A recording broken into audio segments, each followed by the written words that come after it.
I still remember the exact moment my life split into two versions of itself. One where I believed love was enough, and another where I finally understood that love without loyalty is just a pretty lie. My name is Ion, and I've never been the kind of guy who dreamed of luxury.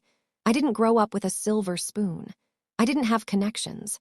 Everything I earned slowly, through long shifts, sleepless nights, and the kind of discipline that doesn't look romantic in movies. But I was proud of it. Proud of the fact that I was building a future with my own hands. And for a long time, I thought I was building it with Hira too. Hira was my fiancée. She was stunning in a way that made people turn their heads without even realizing it. But it wasn't only her beauty. It was her confidence, the way she spoke, the way she carried herself like the world was designed for her. She loved good restaurants, trendy cafes, fancy salons, designer bags, and the city lights that made everything feel like a never-ending celebration. She belonged to the city, and I was just a guy trying to survive it. We'd been engaged for 8 months, and our wedding was only 3 months away. Our families were already deep into planning. Invitations were almost finalized. The hall was booked. Clothes were being selected. Everyone kept telling me how lucky I was. And I believed them. I thought I had found someone who loved me for me. Then one morning, my manager called me into his office and offered me the biggest promotion of my career. It felt unreal. Double salary, better position, more respect. A real chance to grow, not just financially, but professionally. It was the kind of opportunity people spend years chasing. But there was one condition. I had to relocate. Not to another big city. Not to some glamorous place with skyscrapers and nightlife. A small town. A quiet place a few hours away, where life moved slower. Where people weren't constantly in a hurry. Where the air felt cleaner and the streets didn't scream with traffic all day. And honestly, the idea made me breathe. For the first time in months, I pictured a future that didn't feel like a race. A future where I could come home at a reasonable hour, where I could have dinner with my wife, where weekends weren't spent trapped in chaos, where life felt peaceful. So I accepted the promotion. I was proud, excited. I couldn't wait to tell Hira. I thought she'd be happy because this was our future, our life. That evening, I met her at her favorite cafe. She was sitting by the window, dressed in a soft pink outfit that looked like it belonged on a fashion page. Her nails were freshly done. Her hair was perfect. She was taking selfies with the confidence of someone who never doubted she'd get whatever she wanted. I sat down, smiling like an idiot. "Hira," I said, "I got promoted." For a second, her face lit up. "Really? Oh my God, that's amazing." I nodded. "Salary is double. I'll be leading the team now." She took a sip of her coffee, still smiling. "Okay, wow, that's actually impressive." I reached across the table and held her hand. "But there's one thing." Her smile faded slightly. "What thing?" I took a deep breath. "They're relocating me. After the wedding, we'll have to move to a small town." I expected questions. I expected concern. I expected her to say something like, "We'll figure it out." Instead, her face changed completely. Her eyes narrowed. Her lips tightened. She slowly pulled her hand away from mine like I had suddenly become someone she didn't recognize. "Move," she repeated, like she was hearing the word for the first time. I nodded, trying to keep my voice light. "Yeah, it's not far, and honestly, it's peaceful. I think it'll be good for us." She stared at me for a long moment. Then she said it. The sentence that still echoes in my head, even now. "I'm not living in that small town." I blinked, confused. "What?" Hira leaned back in her chair and crossed her arms. I'm not moving to some boring place where there's nothing. No malls, no proper salons, no good cafes, no events, no life." I tried to laugh it off. "Come on, it's not a village, it's just a town." She shook her head. "You can go, I'm not going." My chest tightened like someone had squeezed my lungs. "Hira," I said carefully, "we're getting married. How can you say that so casually?" She shrugged. "Because I'm not the kind of woman who ruins her lifestyle for a job transfer." I stared at her. Lifestyle. That's what she called it. I swallowed my anger and said, "This isn't just my job, this is our future. This promotion changes everything." She looked at her phone, casually scrolling, and said, "Future doesn't mean living in a place where I'll die of boredom." The way she said it, like it was obvious, like my dreams were nothing compared to her comfort. I felt something inside me crack. I tried again. "We can build a life there, we can get a nice house, we can save money, we can." "No," she cut me off. "I didn't sign up for this." I sat there, staring at her, trying to process how the woman I was about to marry could sound so cold. I had imagined this moment so differently. I had imagined her smiling, hugging me, telling me she was proud of me. Instead, she looked at me like I was asking her to step into a prison. That night, I went home, but I couldn't sleep. I kept replaying her words in my head. "I'm not living in that small town." I stared at the ceiling and wondered if love was supposed to feel like this. My mother noticed immediately. "Beta," she asked softly, "what happened? Why are you so quiet?" I forced a smile. "Nothing, Ammy, just tired." But I wasn't tired. I was shaken. The next day, Hira texted me. "We need to talk." I replied, "Yes." We met again that evening, this time at the mall, her territory, the place where she always felt powerful. She walked beside me like she owned the world, and then she turned to me and said the words that made my stomach drop. "I've been thinking, if you want to move, you can, but I can't." I looked at her. "So what are you saying?" She hesitated for a moment, then said it like it was the most reasonable solution in the world.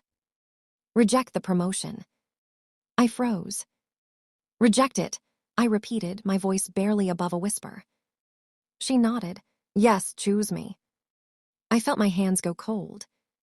"Hira," I said slowly, "do you even understand what you're asking?" She rolled her eyes. "I'm asking you to prioritize me. I'm asking you to choose your wife over a job." I stared at her, speechless. Because the truth was, she wasn't asking me to choose love. She was asking me to choose her comfort. And the worst part, she didn't even feel guilty. She said it with pride, like she was testing me. I tried to explain. "This promotion is huge. It's the kind of chance that doesn't come twice. If I reject it now, I might never." She cut me off again. "And if you move, I'll be miserable." I clenched my jaw. "So you're telling me I should sacrifice my career so you don't get bored?" Her eyes flashed with anger. "Don't disrespect my lifestyle." Lifestyle again. I took a breath. "I'm not disrespecting you. I'm just shocked. You're about to marry me, but you can't move with me." She shrugged. "I can marry you, but I won't move." I stared at her like she had spoken a foreign language. "Then how do you expect us to live?" I asked. She said, "You can travel. Come to the city on weekends, or I'll come sometimes." I almost laughed, not because it was funny, but because it was unbelievable. "You think marriage works like a long-distance relationship?" I asked. She shrugged again. "People do it." Something in my chest sank. Because in that moment, I realized something I didn't want to accept. She didn't see marriage as a partnership. She saw it as an arrangement. Ion provides. Hira enjoys. I went quiet. Hira watched me carefully, then leaned in slightly and said, "Ion, don't make this complicated. You have 3 months until the wedding. Just reject the promotion and everything stays perfect." Perfect. I stared at her. Perfect for who? I didn't argue anymore that day. I just nodded, stood up, and walked away with my thoughts screaming inside my head. Over the next few days, I felt like I was drowning in confusion. At work, I stared at my screen without seeing anything. At home, I sat with my family and barely spoke. At night, I lay in bed and imagined the life I was about to step into. A life where my wife wouldn't follow me. A life where my dreams would always come second. A life where I would keep sacrificing pieces of myself until there was nothing left. My best friend Samir noticed immediately. "Bro," he said, What's wrong with you? I didn't want to talk about it, but it spilled out anyway. I told him everything. Samir listened quietly, then shook his head. Ayaan, he said, I'm not trying to poison your mind, but this is a red flag. I swallowed. Maybe she's just scared. Samir laughed bitterly. Scared? Bro, she's not scared, she's selfish. That word hit me hard. Selfish. I wanted to defend her. I wanted to say, no, you don't understand her. But the truth was, I did understand her. And that's what scared me. Because what if this wasn't just about a small town? What if this was who she really was? That night, I sat with my mother in the kitchen. She was making dough for roti, her hands moving calmly like the world had never broken anyone's heart. Ammi, I asked quietly, if you didn't move with Abu after marriage, what would have happened? My mother paused and looked at me. Beta, she said gently, marriage is compromise. I moved from one place to another with your father many times. I never complained. I looked down. But Ammi, I whispered, what if the person you love doesn't want to compromise? My mother's eyes softened. Then Beta, you have to ask yourself if they truly love you or if they love what you give them. That sentence stayed in my head like a warning.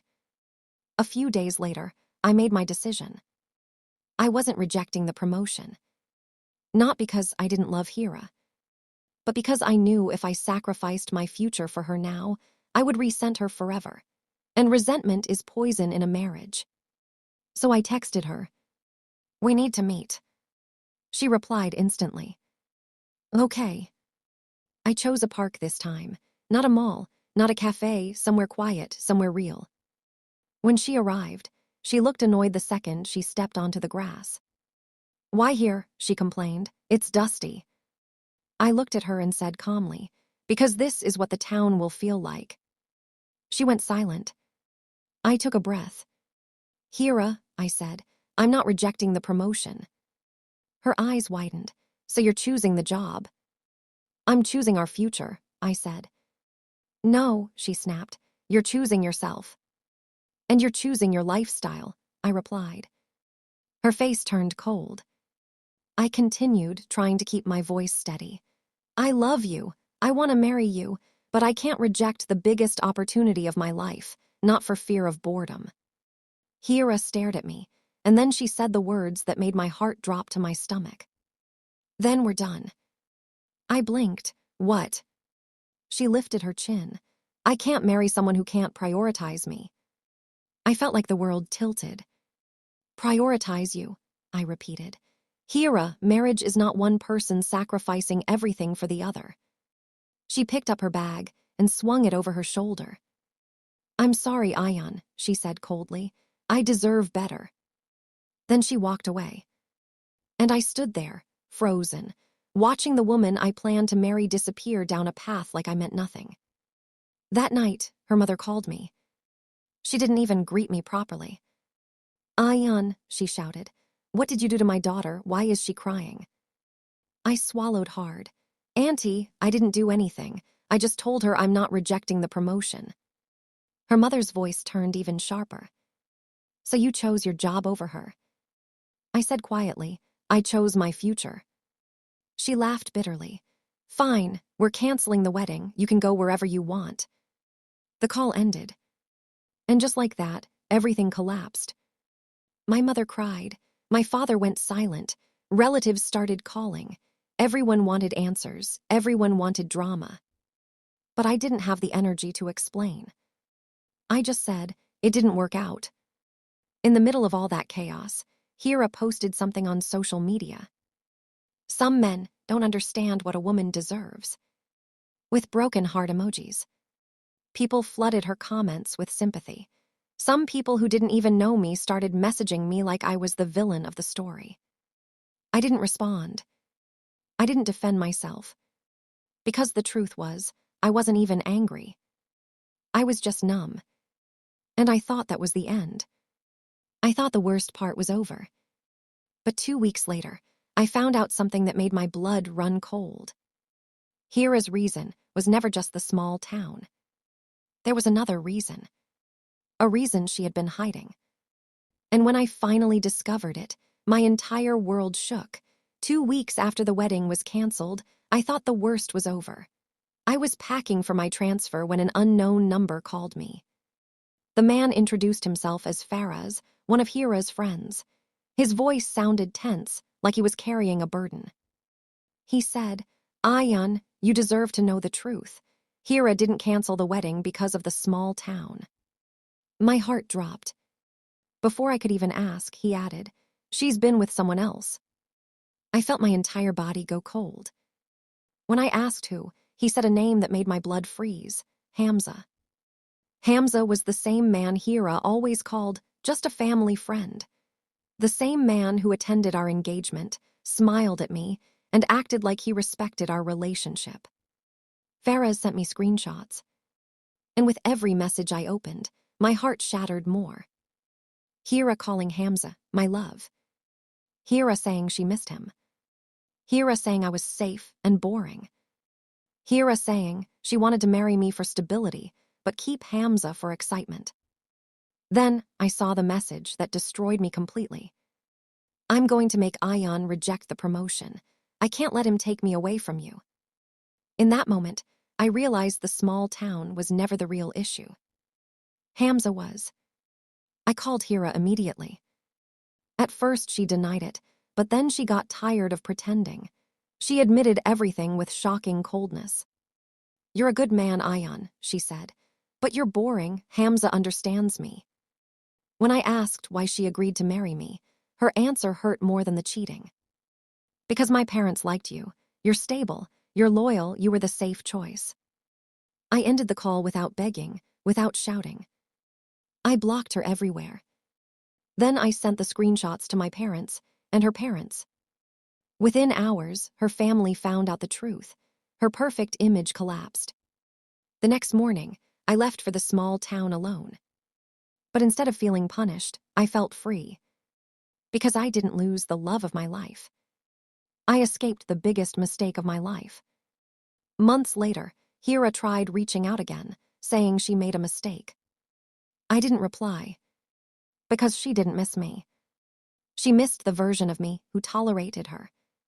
And that man was gone.